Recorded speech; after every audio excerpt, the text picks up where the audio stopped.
বৃষ্টির ছোঁয়ায় যেন একটু স্বস্তি নিঃশ্বাস ফেলছে তপ্ত বাংলাদেশ। টানা কয়েকদিনের বৃষ্টিতে গরম কিছুটা কমে স্বস্তি ফেলছে জনজীবনে। তবে এই স্বস্তি বেশি দিন স্থায়ী হচ্ছে না। আবহাওয়া অফিস জানাচ্ছে 20 এপ্রিল পর্যন্ত চলবে বৃষ্টির প্রবণতা, এরপর আবারও বাড়বে তাপমাত্রা।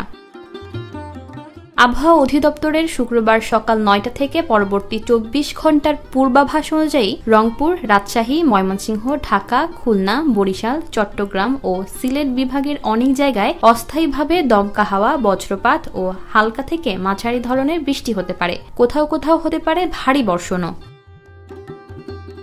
আজ সারা দেশে দিন ও রাতের তাপমাত্রা প্রায় অপরিবর্তিত থাকবে। আগামীকাল শনিবার ময়মনসিংহ, চট্টগ্রাম ও সিলেট বিভাগের অনেক জায়গায় বৃষ্টি হতে পারে।